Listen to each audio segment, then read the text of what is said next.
Bueno, amigas y amigos, ya tenemos a Isabel Cuervo, nuestra invitada esta noche, periodista investigativa, fue laureada con un premio Emmy por su excelente trabajo audiovisual. ¿Cómo estás, Isabel? ¿Cómo te va? Muy bien, muchísimas gracias por esta invitación. Me agrada muchísimo estar aquí contigo y con tu inmensa audiencia. Bueno, esperemos que se mejore el audio a medida que conversas conmigo. Sé que ha causado una gran conmoción durante los últimos días el anuncio de esta firma de un pacto que se mantiene secreto en sus detalles entre Gustavo Petro y su gobierno y el régimen dictatorial de Nicolás Maduro, comprometiendo a tres departamentos de Colombia y 2 estados grandísimos de Venezuela. Explícanos la importancia de este tema y el por qué debemos mantenerlo bajo monitoreo permanente, Isabel. Sí. Bueno, esta firma del tratado bilateral es supremamente importante en este momento, pues tenerlo en la mira, porque como tú bien dices, no solamente compromete 2 estados de Venezuela, sino 3 departamentos de Colombia, La Guajira, el Cesar y el norte de Santander. Por la parte venezolana está Zulia y también Táchira. El Táchira, sí. ¿Qué es lo que pasa con esta zona? Bueno, esta siempre ha sido una zona, digamos, con gran dominio de las fuerzas del narcotráfico, con gran dominio de bandas delincuenciales y con gran anuencia por parte del dictador Nicolás Maduro para negociar con ellas y traficar con ellas. Este es un corredor que se venía puliendo desde hace muchos años atrás, es decir, es una gran autopista, como yo venía alertándolo desde el año 2015, que se iba a consolidar. Es muy importante aquí tener en cuenta, Miguel Ángel, que esta consolidación de esta gran autopista del narcotráfico que sería abierta, alertada, en mis reportajes de investigación desde hace tantos años atrás, pues seguiría su curso si llegaba Gustavo Petro a la presidencia. Llegó Gustavo Petro a la presidencia. Esto quiere decir que el grupo narcoterrorista y criminal M-19, que sigue vivo porque tiene ahora sentado en la silla presidencial a Gustavo Petro, pues tiene todas las armas o todas las fichas sobre la mesa. Entonces se ha destapado este acuerdo o han acelerado este acuerdo con la tiranía venezolana porque quedan escasos meses para ese 2026 y el próximo agosto de 2026 tendrá que sentarse en esa silla presidencial quien sea electo en las próximas elecciones presidenciales en Colombia. Hay que acelerar el proceso porque esta firma de este tratado a escondidas, en total secrecía, que es muy importante también anotar, lo reveló la dictadura venezolana y no lo reveló Colombia. Eso tiene una causal muy importante y tiene una razón supremamente importante, es la consolidación de este tráfico, de este trasiego libre del narcotráfico y de otras bandas delincuenciales, también terroristas, que se hacen llamar grupos de defensa del pueblo, grupos guerrilleros que nada tienen que ver con guerrillas, sino con terrorismo y narcotráfico. Insisto, aupados, vigilados, controlados por la dictadura venezolana y ahora por supuesto, acuerdo bilateral con Gustavo Petro. Isabel, ¿qué tanto asidero en la realidad tiene la denuncia que he escuchado en un número no menor de analistas colombianos en el sentido de que, aunque está prohibida por la ley la reelección en Colombia, teniendo un tipo como al falso pastor Alfredo Saad, que manoteó en estos días en el Congreso y amenazaba al Centro Democrático y a Cambio Radical, a los grupos de oposición, cuando tuvo que salir bajo abucheos el domingo pasado, el Día de la Independencia en Colombia, el presidente Gustavo Petro, con reelección. ¿Qué tanto asidero en la realidad tiene el que frente a un intento de imponer por la fuerza una reelección, Gustavo Petro, este corredor pueda servir para, digamos, amasar apoyos de grupos violentos de lado y lado e imponer su tesis política a Gustavo Petro? Esto suena tremendo, ¿ah?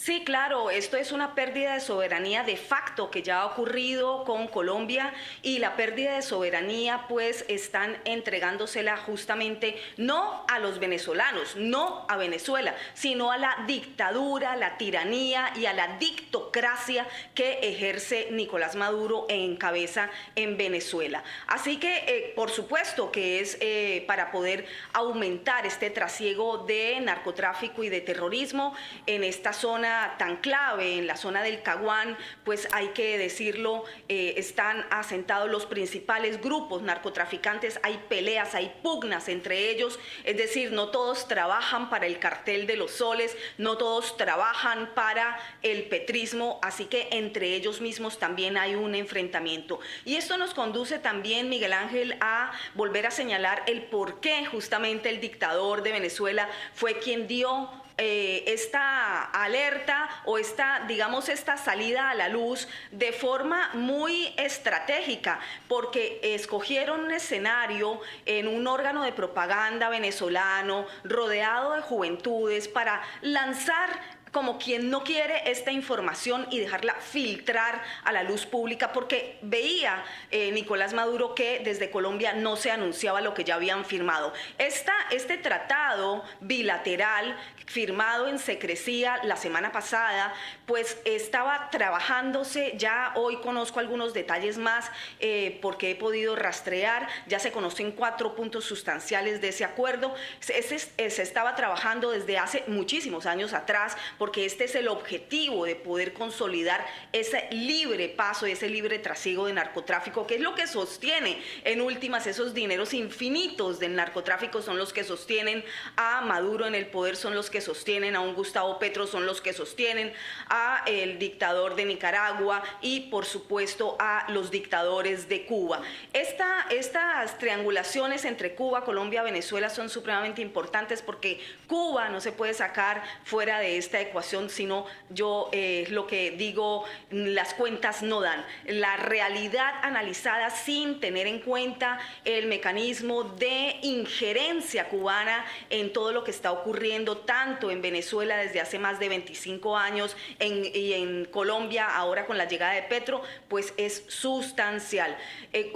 Nicolás Maduro ha filtrado esta información, se venía preparando desde ya el documento oficial desde abril pasado, lo lograron firmar la semana pasada, pero Colombia no lo anunciaba. Entonces lo filtró de esta manera, y esas son las imágenes que hemos visto de Nicolás Maduro como un profesor de escuela con varillita en mano, señalando el mapa y diciendo: estos son los 2 estados de Venezuela, estos son los estados de Colombia, y esta es la primera firma, y vendrán más. Ya sabemos, hoy hay 4 puntos sustanciales en ese acuerdo bilateral que por supuesto se van a seguir firmando zonas para el manejo conjunto, dicen ellos, pero el manejo conjunto quiere decir que se va a ir corriendo esa línea limítrofe de Venezuela y Colombia, y se va a ir ampliando a toda esa extensa frontera colombo-venezolana para justamente tener el control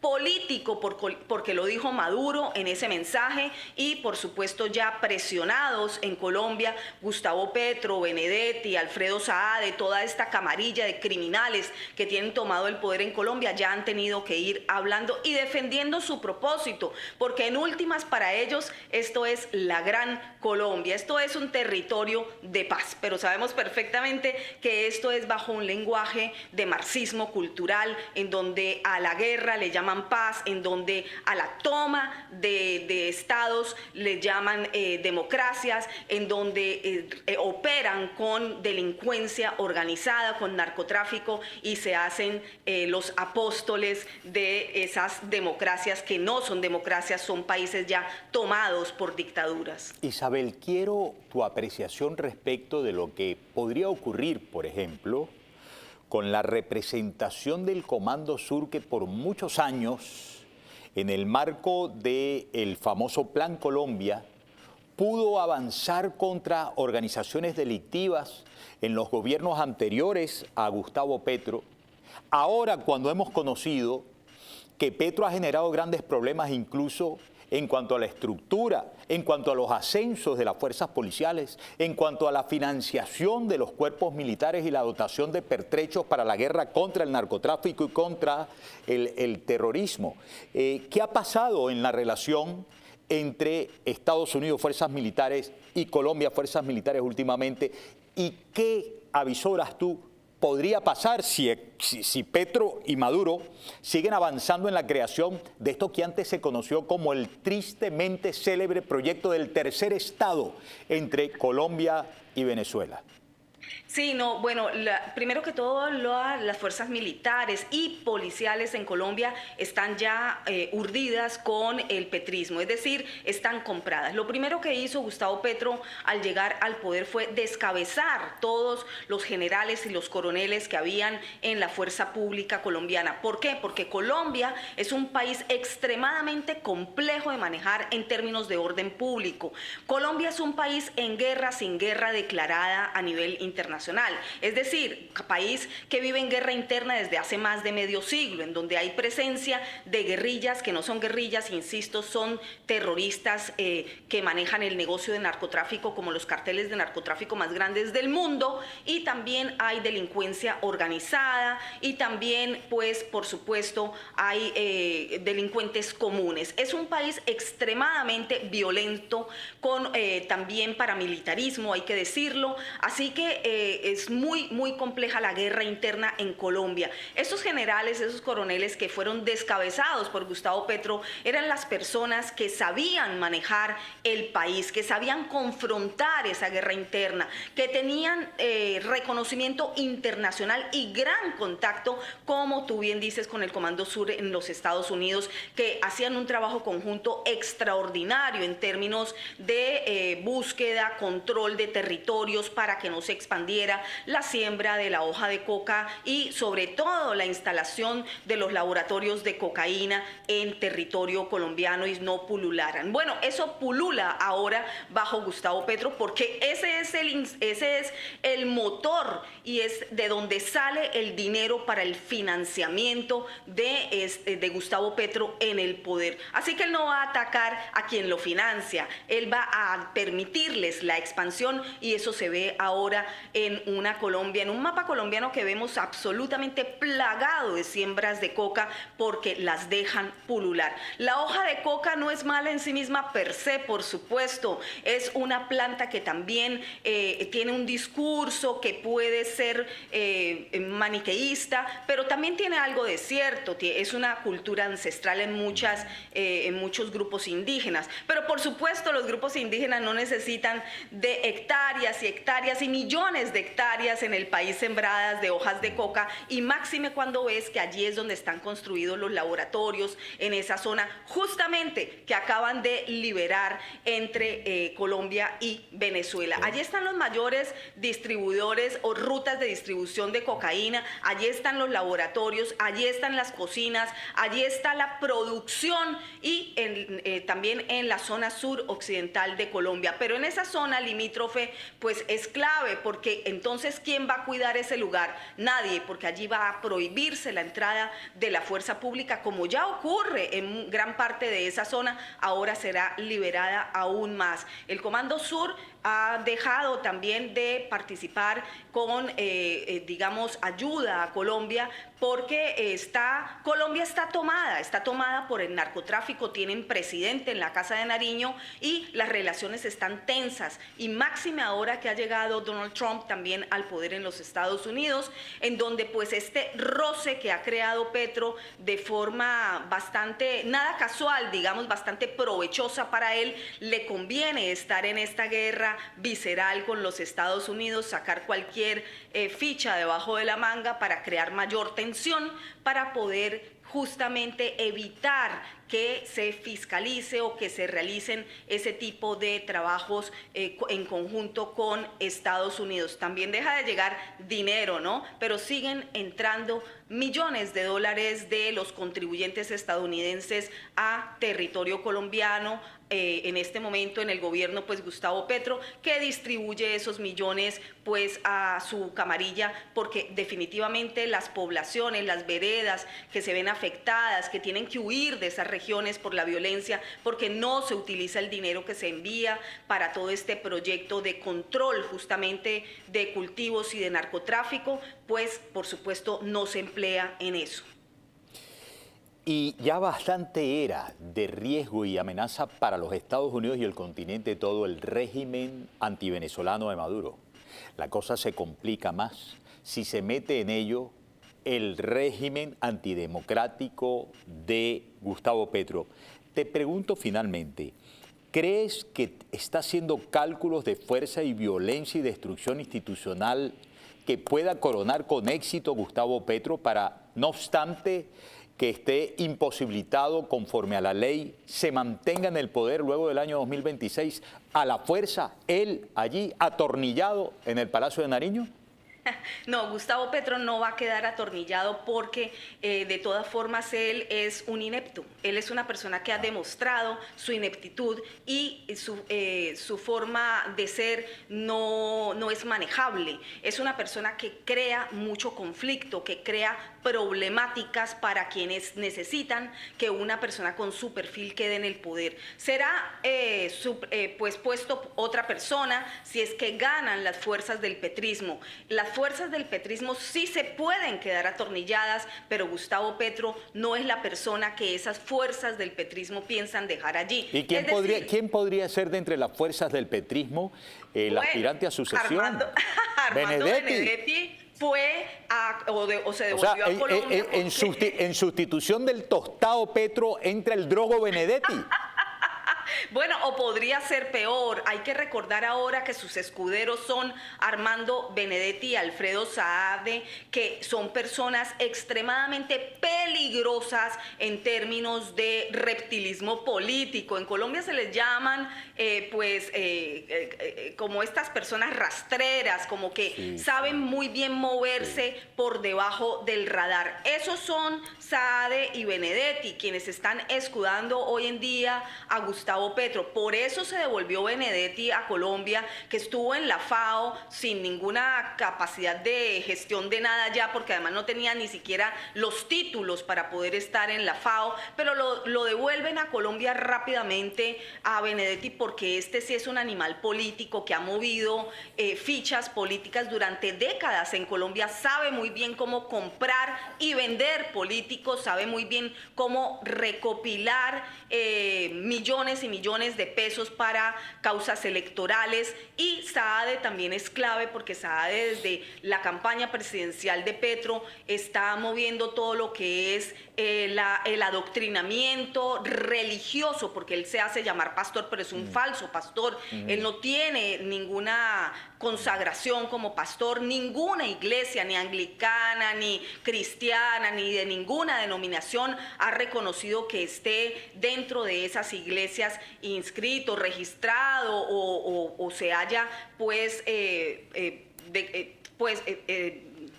sido pastor en ninguna de estas iglesias. No ha sido pastor nunca, pero él se autodenomina así, se hace llamar así y mueve masas así, sobre todo en la costa atlántica colombiana. Costa hacia donde van a seguir en la expansión de la entrega territorial al dictador de Venezuela. Con lo que van a seguir es justamente con la costa atlántica, te lo puedo asegurar, porque si coronan la costa atlántica antes de las elecciones de 2026, se va a quedar este grupo de ultra izquierda, narcoterrorista, criminal en el poder. Ya no le podemos llamar petrismo, por lo que te digo, mis análisis, o diría yo con los elementos de análisis que tengo en este momento, podría decirte que no va a quedar Gustavo Petro en cabeza de la presidencia si es que logran hacer una torcedura de la Constitución. La Constitución política colombiana no permite una reelección. Ellos no hicieron el cambio constitucional como lo hizo en su momento la dictadura en Venezuela, que rápidamente cambió la Constitución. Esto no lo hicieron en Colombia porque Petro es incontrolable, porque Petro mantiene más allá en el espacio sideral consumiendo estupefacientes que lo mantienen ido, que no tiene la capacidad física, mental ni psicológica para poder operar oportunamente ni astutamente este tipo de cambios. Entonces, como es incontrolable, no les funciona. Van a poner un personaje que sí les funcione. Hay varios ya, en este momento hay más de 70 precandidatos presidenciales en Colombia, lo cual podría parecer muy bueno en términos de pluralismo, pero también es un problema porque significa una gran división y le da fortaleza al foco ultraizquierdista, terrorista y criminal que está en este momento en el poder. Bueno, pues mi querida Isabel Cuervo, qué gusto conversar contigo, conocerte, tener este primer intercambio periodístico sobre un tema tan importante para todos nosotros, que tú sabes, yo soy de frontera, yo soy del Táchira, o sea que yo sé lo que es la cosa de la colombianidad también, ¿no? Y me duele mucho lo que pueda ocurrir en Colombia, igual que me ha dolido lo que ocurre en Venezuela. Te agradezco mucho que nos hayas dispensado estos minutos y espero muy pronto tenerte de vuelta en la entrevista para conversar con mucha profundidad como lo has hecho. Un gran abrazo, gracias. Muchísimas gracias, Miguel Ángel, un placer. Bien, bien. La escucharon, amigas y amigos, ¿no? Periodista investigativa, laureada con Emmy, residente en los Estados Unidos, colombiana, mi colega Isabel Cuervo. Paren ustedes la oreja, saquen sus propias conclusiones. Llegamos al final, amigas y amigos, del día de hoy. Nos extendimos un poco, bastantito, pero es que teníamos que aprovechar la conversación con Isabel porque no es de importancia menor este tema y vamos a estar con todos los radares encendidos. Así que caminando, hasta la próxima, Fernando, respiren profundo y